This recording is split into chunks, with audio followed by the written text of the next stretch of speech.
What's going on, everybody? It's your boy C-Zar with C-Zar Gets Crypto, and we are talking about Bitcoin today. Gotta love it, man. Gotta love it.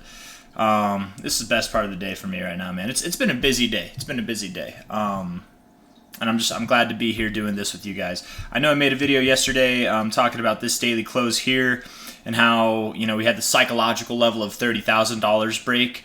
I think that's significant in that of itself, and I say break because we did close below it. We had a nice bounce today, don't get me wrong, but after a big wick like this to the downside, man, I think this is just a little, it's just a little pullback from this overall bigger move down. Anyways, what's more significant than the fact that we closed below 30,000 was the fact that we closed below this low here, right?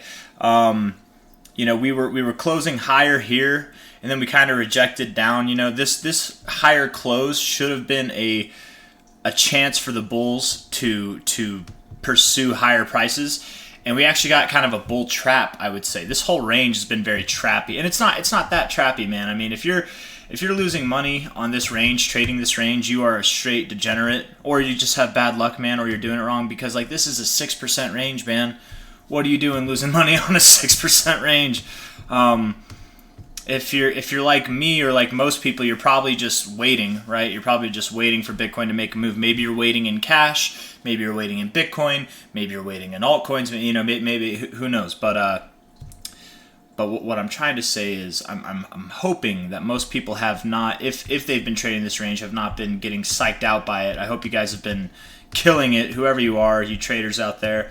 I like to trade, man, I really do, but I haven't been trading much lately, mainly because I'm really trying to keep my bags safe right now. I'm trying to keep my cash safe, and I'm waiting for a pullback, man, to like really go heavy in. I'm probably going to start trading more after we have that pullback, but at the moment I'm waiting for a ripe opportunity to get in, and I think we're going to get that. I think we're going to get that with the crypto markets here. Again, not a lot's changed.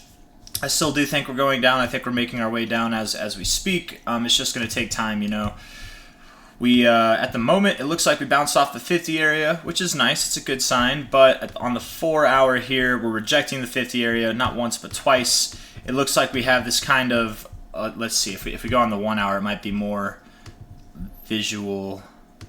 Let's see. We have this ascending kind of range here, and we're looking like we might break out of it. There's still a whole hour left in this. If we come back up, we might make another move up to around 31,000 or something like that. We could make it to like the lows of these hourly candles here, around 31,100, something like that. That's totally possible. We have been going up and down for almost 2 weeks now, right? Let's see, how many days is this? Just basically from there till here, over 2.5, about 2.5 weeks. So it wouldn't surprise me if we just went down, if we just came up again. We've been doing it, but ultimately I do think that we're going to get some resolution to the downside. I know I have a couple new subscribers in the last couple weeks. If you guys haven't seen my recent videos, I have been talking about the BART pattern, and I just really think that this top kind of looks like a BART pattern, right? You see it here, top, and then this low was a higher low still, but it had a pretty significant candle down, right? They call it the BART because, well, you can just see, obviously, right? And this, to me, it very much bears a resemblance to what we're experiencing now. You look at it on the 4 hour, it really looks very similar to that. And I wouldn't be surprised. Sometimes with BARTs, you get one that goes lower, or like it goes just as low. I wouldn't expect something like that. I would expect that we're going to have a higher low BART. Maybe we go this low, maybe we don't even go that low, but who really knows until we get there, everything's 20/20 in hindsight. What I would expect, given the range that we have, taking it from the low here to the high, because I am expecting that we go down, so I'm projecting extensions here. I would think that we would see at least the 1272, which is at about 28.9K, or the 1618, which is at 28.22K, if not lower. And I actually do honestly expect that we go lower. I expect that we're going to probably hit the 618 of this greater range here from low to high. And I am measuring this high from this one. Let's see, the 618's down here at the 2272. being that this is a smaller range, I know it looks like it's a lot of noise because it's overlapped, but being that this low to high here is the smaller range, it wouldn't surprise me if we saw deeper extensions like the 2272. And being that this is the 618 of a bigger range, it wouldn't surprise me if we went slightly below it. Yes, we might close around here, but we could touch the 0.69. And again, in between that is the 2272 or the 2414. So it's totally possible of this smaller range. It's totally possible that we could go down there, and I think it's even likely that we go down there. The way that the volume is, I keep saying man. It's a bad habit, guys. I'm not an ummer, I swear. I use filler words sometimes, but is just one of those. I don't like it. I will try my best to avoid that. But you've got this volume declining here. You're in a range. This is very classic signatures that you see whenever you're in a price range. So, and instead of we're saying so. But that's kind of why I think we're going to break out of this range eventually, or very soon, because we are getting to lower points in the volume. Once volume starts turning up again, when we get increasing volume, we will most likely see a directional shift in the price of Bitcoin. I would expect that shift will be to the downside, and then ultimately we will go up from there onto new highs, just confirming more of what we've been seeing over the past, like, since November, which is that we're in an uptrend, right? We're in a nice, let's see here. We're in a nice little uptrend. Low here, high here, low here, high here, low here, high. We're just getting lower or higher lows and higher highs. I don't think it stops here. And in fact, I would think that when this is all said and done, this will look as much of nothing as this does back here, right? It kind of looks like you just moved straight up here, but you really didn't. You had somewhat of a drawback in between from top to bottom. You actually had a 22% drawback. We could see something like this. I don't know if it'll be that dramatic. I don't know if we'll see 22% from top to bottom. How much would that be, actually?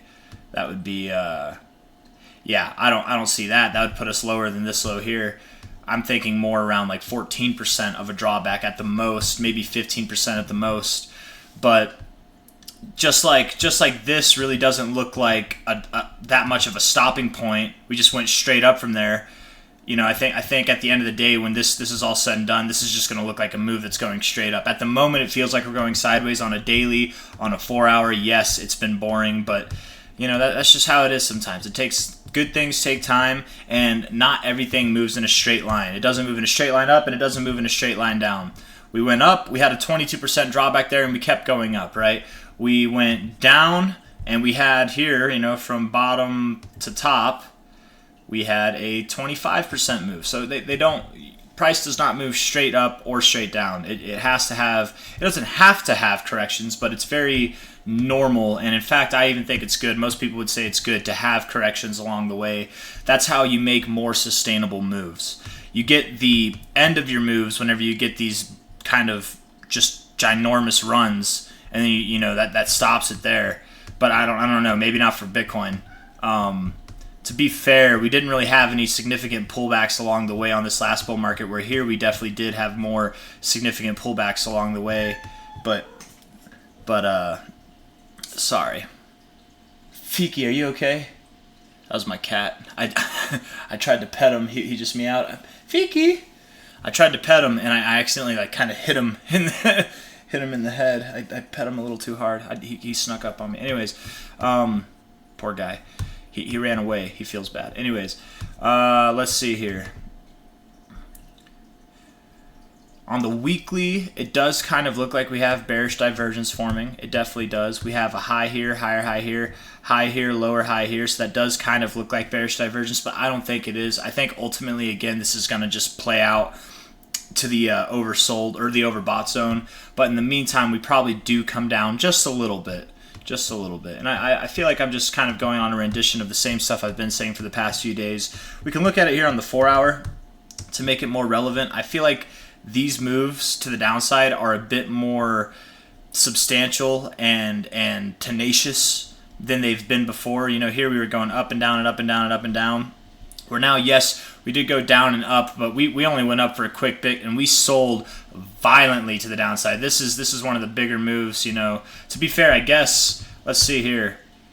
From top to bottom, 5.8%. top to bottom here, 5.75. So about the same kind of move. We really could go up from here. It's not completely out of the question, but I don't think so. I really don't think so. We're showing weaker signs over here, kind of neutral signs in the RSI with a bit of strength as we came over here. That was it though. You got into the overbought zone barely and then rejected straight down. Now you're showing weakness on the 4-hour RSI while being on the lower half of this range, right? If we took it from bottom to top of this whole kind of price range, the halfway point is this 50% line at the green line here, and we rejected it actually, and that's normally not a good thing. But we're definitely on the bottom half of this range. Is the main thing I'm trying to point. Bottom half of this range, bottom half of the RSI, the significant range of the RSI. This is definitely to me looking weaker. We will see resolution soon. I've been saying that for the past few days, but sometimes it takes a week or two, and it looks like it can happen quickly on the weekly chart, but you got to kind of zoom in to get a better picture. But to be fair, we've been in this range. This is longer than the move up was. Like it's ridiculous. This is kind of ridiculous in my opinion.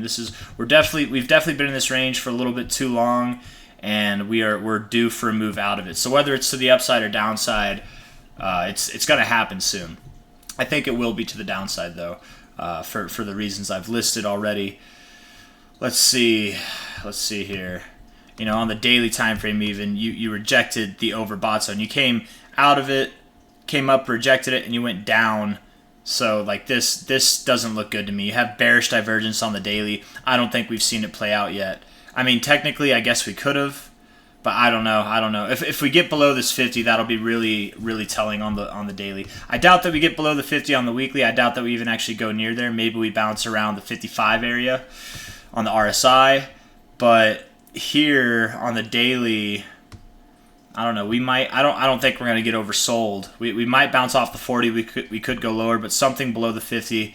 And in fact, ultimately, as I've been saying for my past few videos, I think that we're going to go just below this purple line here on a closing basis, on a wicking basis, whatever. We're going to go just below this purple line. That'll be the place to buy. X marks the spot for sure, man. And that's around 27K to 28K, somewhere in that range, which again lines up pretty well with this 618 retracement down at 27.1K. So that's my kind of expectation. It's the same rendition I've been giving the past few days.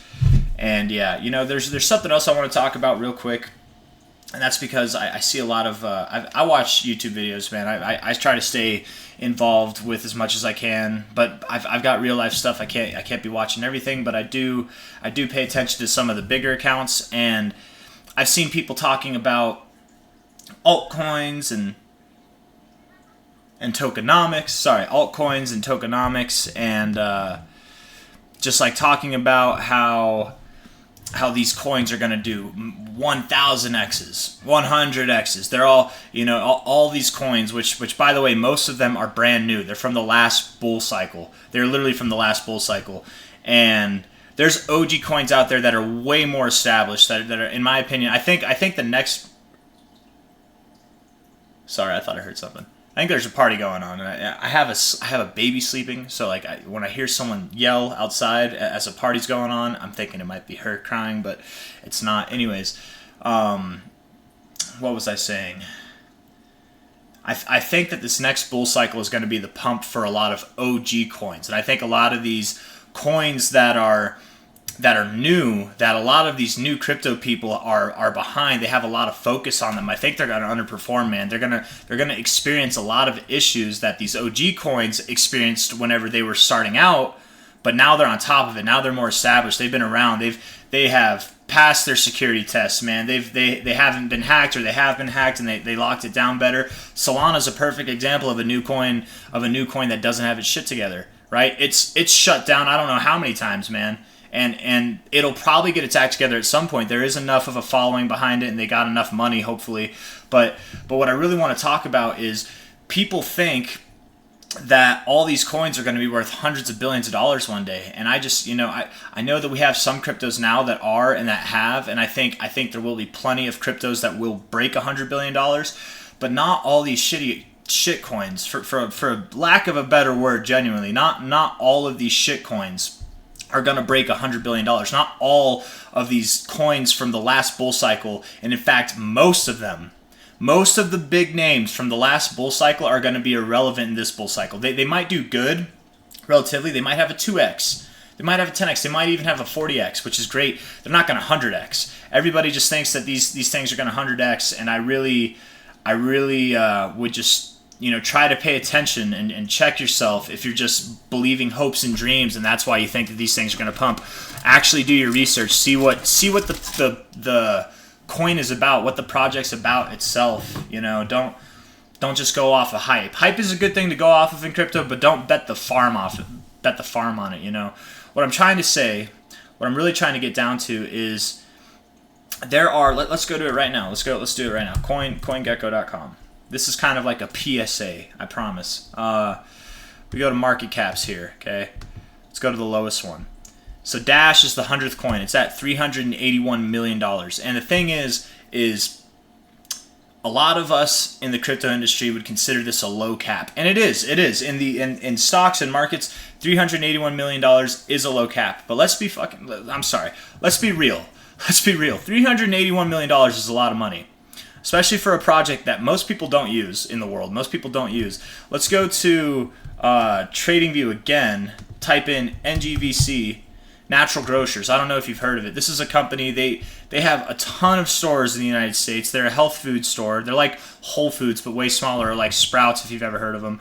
Their market cap is $277 million. Okay, $277 million. I promise you, more people use Natural Grocers than they do Dash, Compound, probably 90+% of these coins, maybe even 98% of them. I'm not even kidding. Natural Grocers, this stock that's worth $277 million, sees more of a use case than any of these coins. Now, I'm comparing apples to oranges here because a grocery store, a health food store is nothing compared to crypto, right? It's totally different technology. A grocery store, we've had grocery stores for a while.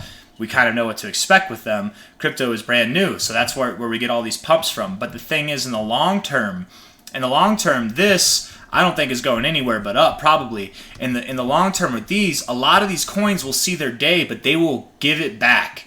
And I like to look at Ethereum because a lot of people love Ethereum, and I like Ethereum too, man. I'm not trying to dog on it too much, but $223 billion. And people talk about this thing like it's going to be worth $20,000 one day. And I mean, maybe I just don't understand. But what I'm trying to get at is I think that a lot of the expectations in the crypto market are over expected. Maybe not with Bitcoin. And I think there are some coins that are under expected. Those are the ones that you want to watch. The ones that are under expected. The ones that are over expected, they always underperform. I'm sorry. I just coughed. That one had a little bit of food in it. Oh. I don't remember eating tomatoes. It tasted like tomatoes. I'm sorry, guys. What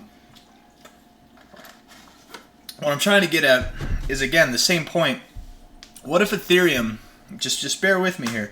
What if Ethereum lost 90% of its value? What if that happened? Okay, now I'm not saying it's going to, but let's just actually stay with me here, bear with me. I'm not saying that's going to happen. I'm just saying, what if it did? What would that look like? What would the market cap be if it dropped 90%? Well, 90% of 223 billion, I'm pretty sure, would be what? 22 billion? Something like that. $22 billion. And again, Ethereum, one of the most used cryptos out there, if not the most used crypto out there, out of all the cryptocurrencies.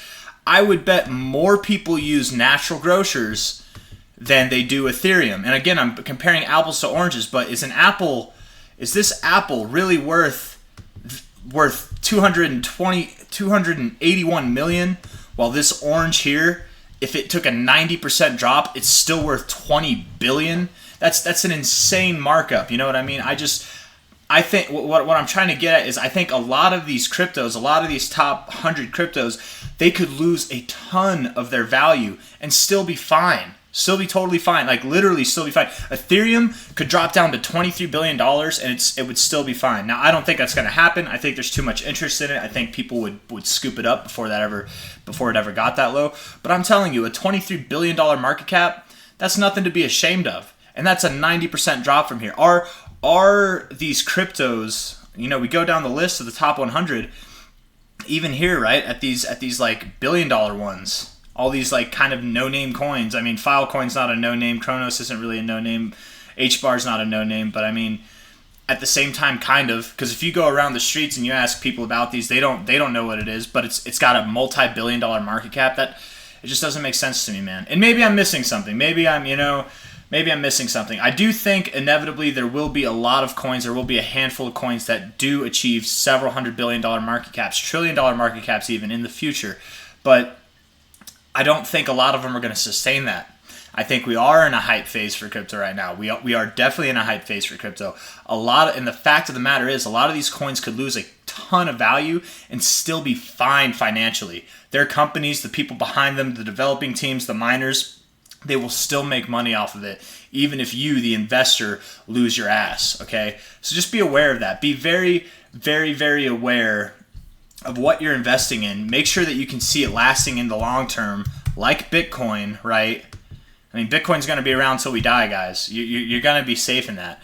But again, I like to use Ethereum as a perfect example because, man, it's worth $220 billion. Could it be overvalued?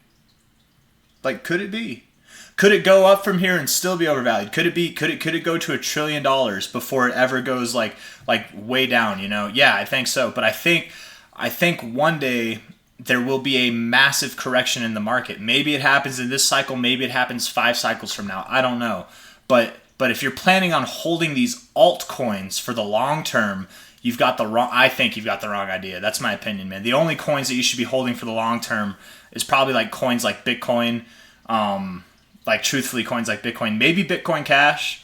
But I really don't like any crypto holding for the long term other than Bitcoin at the moment because all of them are very volatile. They're very volatile. They go up and they give a lot of it back, man. They really do. And if they haven't, then I would go as far as saying they just haven't yet. That's it. But there, time will tell. And again, this isn't that little warning, that little rant I just went on. That's not for every crypto out there. It's definitely not for every crypto out there. There's going to be cryptos that do that just outperform, succeed, and they build a name for themselves and they're here to stay. I think XRP is one of those coins. I think Bitcoin is definitely one of those coins. I think Ethereum is one of those coins. BNB, unless the SEC goes after them. I think Dogecoin too, honestly. Solana has potential. Litecoin has potential. Even Tron, Polkadot, all these guys got potential, but there's gonna be new coins. Okay, Polkadot. Let's see, Avalanche, Shiba Inu. We'll keep going here. Cosmos? No, Cosmos is older than what I'm thinking. But a lot of these top coins here, they're not OGs. They're new, right? They're new. And there's going to be other new coins that outperform them. And the reality of it is, guys, a lot of these coins, if not almost every single one of them, genuinely, they're all built on promises. You can look up their protocols, what their plans are, what their roadmaps are, but that's all it is. A roadmap is just a fancy word for a promise. If you're giving somebody $223 billion on a promise, man, that is a hell of a gamble. That is a hell of a gamble, in my opinion. Let's take it down a notch even, right? Let's go to the 57th here. Immutable X, IMX. If you're giving someone $733 million on a promise, like where's the product? Why is this worth more than a chain grocery store, like by a factor of like 2 or 3? It doesn't make sense to me. If anybody's ever been to a Natural Grocers here in the U.S., I mean it's a nice store. They're a nice chain. I don't necessarily like shopping there personally. I think it's a little bit expensive, but they're growing, man, and their stock actually looks good. Like if we look at it, NGVC, and I say it looks good. I'm not buying it because it moves way too slow. But it's in this kind of, I don't know what these lines are. I don't know why these are there, but it's in this kind of ascending formation, right? You've got a double top here, you're ascending here. It'll probably break and go on to new highs eventually. This stock will be worth over $1 billion at some point, and it's worth that. It's worth that. It's got the infrastructure for sure that's worth over $1 billion in my opinion. Why are these coins ranked so high? Like, what's there? Is their infrastructure really worth this much, or is it just hype? If it's just hype, then I promise you. If it's just promises, then I promise you that this will deflate. It will go away. And I'm not picking on any coin here specifically. I know I gave Ethereum as an example, but most of these coins will probably see their reaping one day. And the reason why is because there's going to be a new thing that comes along that promises the same thing, but it does it better. So if you got something that does it better, it's already got more technological advancements, and they have the same promises as this coin that was last cycle's old news, like, you have to be fluid. I guess that's the main point of this whole rant. Do not hold altcoin. This is my advice. This is not my advice. This is my opinion. This is not advice.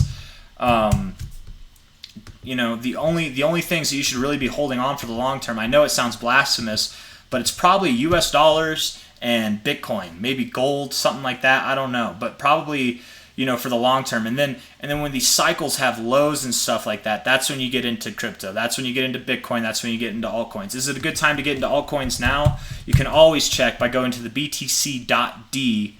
Go to TradingView, right? You type in TradingView here, tradingview.com, leave page, whatever. It's not going to look exactly like this, but go here, btc.d, right there. Your chart won't look like this if you haven't adjusted it to your own way. I've adjusted it my own parameters, so I doubt anybody's chart actually technically looks like this, but they more or less all look the same. The first question you should ask yourself after asking, is it a good time to buy altcoins? You should say, what's the dominance doing? Because if it looks like it's on a tear, the answer is probably not. It's probably not a good time to buy altcoins. It might be a good time to buy Bitcoin, but generally whenever you see this kind of stuff, it's actually better to be in cash, because most of the time when you see this, Bitcoin's going down and altcoins are just tanking faster. That's all.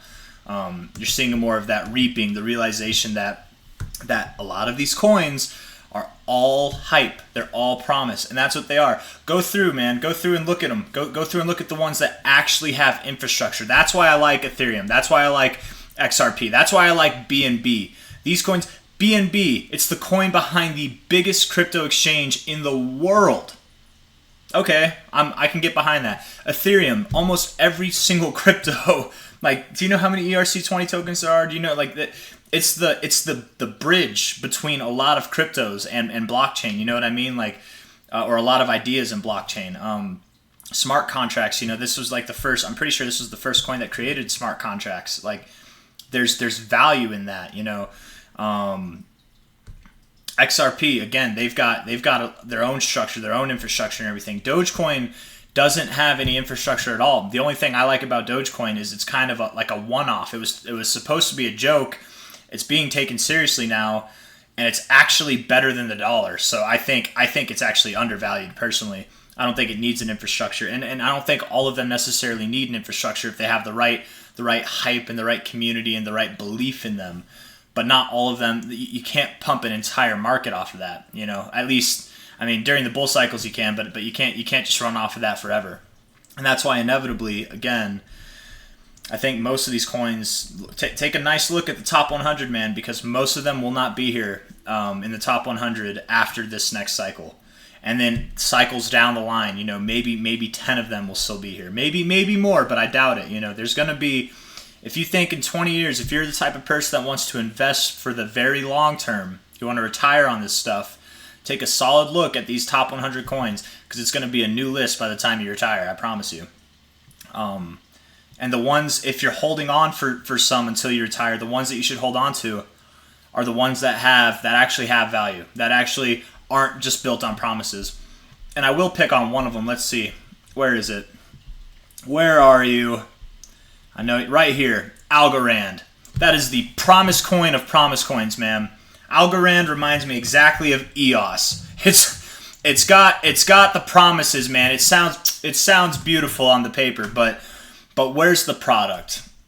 Where is it? Why are you worth $800 million? I don't see it personally. I'm not not trying to dog on these too much because they probably will do well in the coming bull cycle, but I bet they underperform, man. I bet they underperform because guess what? There's going to be a new coin that promises the exact same thing, but it's better, right? Where with Bitcoin, it doesn't need, you can be a better coin. Bitcoin Cash is a better coin than Bitcoin, but Bitcoin's the OG. It's the one that's recognized as the OG.